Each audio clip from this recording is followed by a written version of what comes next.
Before you listen, if you enjoy the stories and want to hear more, then please consider subscribing. Most of you listening aren't subscribed, so please take this time to subscribe. Turn on notifications so you'll never miss a story and be the first to hear. You'll also be supporting me. Thank you.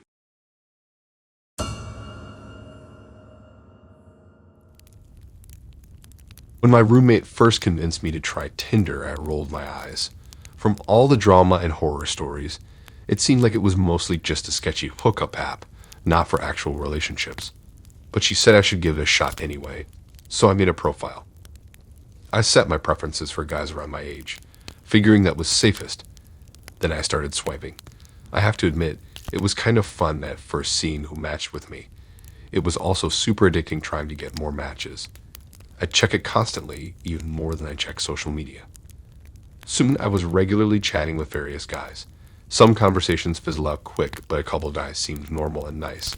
I still was wary about meeting any of them in real life though. How did I know they were who they claimed to be on their profile? But then I matched with Seamus. He was 10 years older than me in his late 20s, which concerned me a bit. But we really seemed to click while chatting.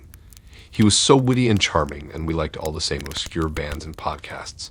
I felt an instant connection, more than with anyone else I'd met on Tinder so far. When Seamus asked me out on a real date, I was thrilled but also hesitant. I'd never seriously considered going on a date with someone from Tinder before. My overprotective roommate made me promise to text her constantly with updates in case things went bad, but I figured one date couldn't hurt. We planned to meet at this trendy new gastro pub downtown that had amazing reviews. I arrived first and slid into a booth, smoothing my dress and trying to calm my nerves. I hoped he wasn't secretly some creep or, even worse, a serial killer. But when Seamus walked in, he instantly put me at ease. He looked just like his photos and was even more handsome and charming in person. We fell into easy conversation right away. The awkwardness I expected was totally absent. This felt genuinely fun. About an hour later, after we had finished eating, Seamus mentioned he was going to wash his hands. I realized I should too, considering we had just been touching menus, silverware, etc. I grabbed my purse and headed to the back hallway by the restrooms. Out of nowhere, I heard yelling and commotion near our table. I turned to see Seamus being restrained by several large male customers. They had his arms pinned behind his back as he struggled to break free, looking around wildly. Before I could process this bizarre scene, 2 uniformed police officers rushed over. They slapped handcuffs on Seamus and Regan his rights as they escorted him outside. I stood there frozen in utter confusion and shock. A female officer gently guided me to a quiet corner of a restaurant and explained that another diner had witnessed Seamus slipping something into my drink when I left the table. This good Samaritan had noticed him stealthily remove a small packet from his pocket and empty the contents into my half-finished cocktail as soon as I was out of sight. Alarmed, she immediately spoke up and notified the staff of what she saw. The manager quickly called 911 reporting the incident. Within minutes, police arrived and located Seamus at our table, still sitting casually as if nothing was amiss. But they could see residue from the emptied packet sitting at the bottom of my drink. When confronted, Seamus claimed he had just been sweetening my drink for me. But the officers seized the glass and tested its contents, which revealed high levels of rohypnol mixed in, better known as the infamous date or word drug. The blood drained from my face as the gravity of the situation hit me. This man I had conversed with, laughed with, trusted to meet in person, had secretly plotted to drug me unconscious tonight to assault me without my knowledge or consent. If that woman had not been observant and spoken up, I likely would have returned to the table clueless and finished my spiked drink. I would have awoken hours later confused, injured, and in trauma with no memory of the horrors I had endured while incapacitated.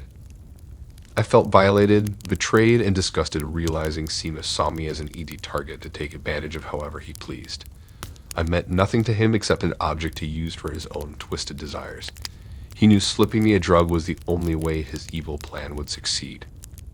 I ended up giving the police a lengthy statement, providing screenshots of our Tinder conversations as evidence. They informed me Seamus was already a known sex offender who used dating apps to find and prey on unsuspecting girls. I later learned he had done this to multiple women, slipping drugs into their drinks on first dates and violating them while they were incapacitated and helpless. He saw us as objects to use however he pleased, with zero regard for consent or human decency.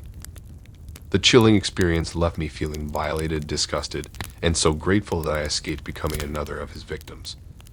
If not for someone speaking up, I likely would have woken up from that day confused and in trauma if I had woken up at all. I am still haunted knowing I let my guard down and gave this monster a chance. But it also lit a fire in me to advocate for other young women targeted by predators, especially on unregulated dating apps.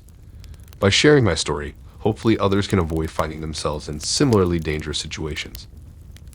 After the traumatic ordeal, I deleted all my dating apps and took a long break from trying to meet guys online. But I refused to become jaded or distrustful of the many good people still out there. One evil person does not negate all the kindness and compassion in this world. This unsettling encounter opened my eyes about exercising immense caution when online dating, listening to my gut instincts, and never fully letting my guard down with someone brand new. But I also gained faith in humanity, seeing firsthand how brave Visterners look out for each other and intervene when something seems off.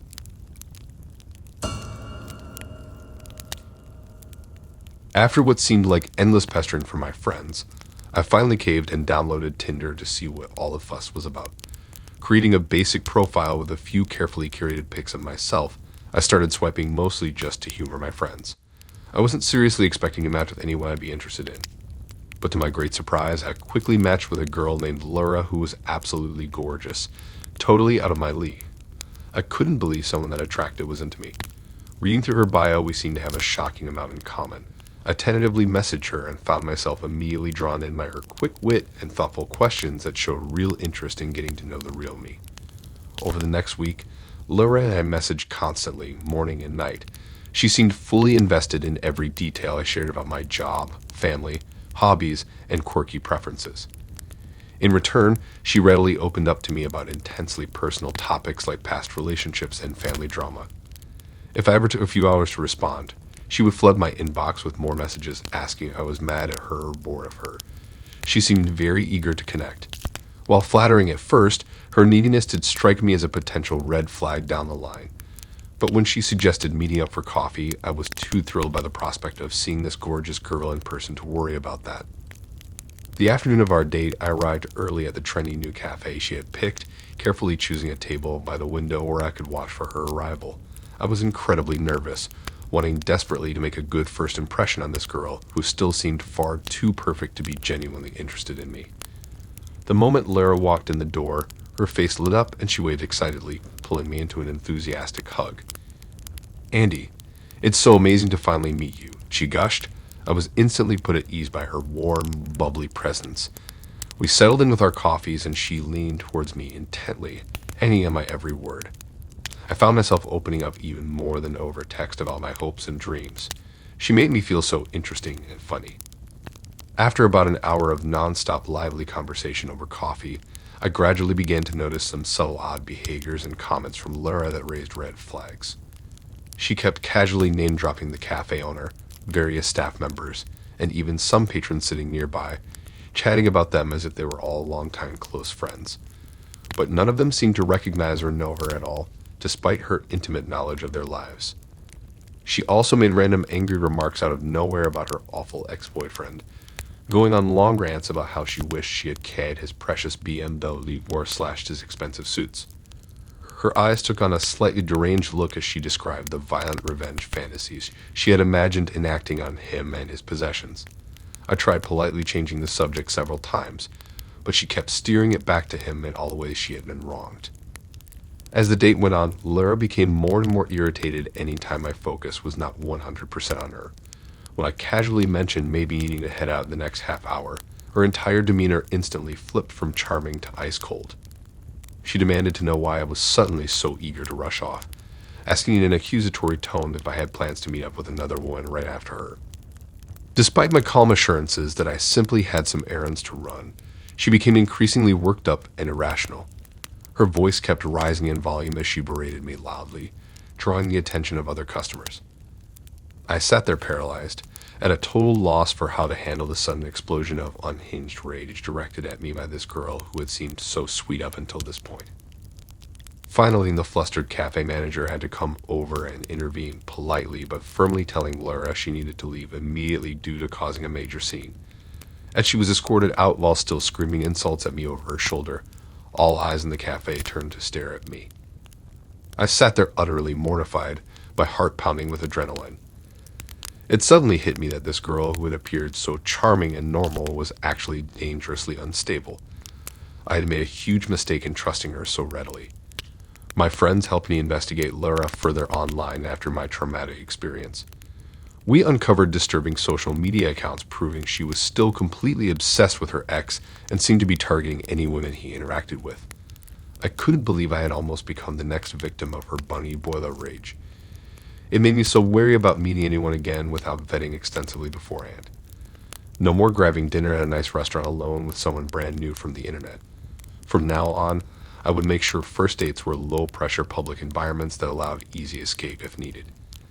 At even the slightest whiff of a red flag, whether aggression, lies, or excessive clinginess, I would politely leave instead of giving them further chances.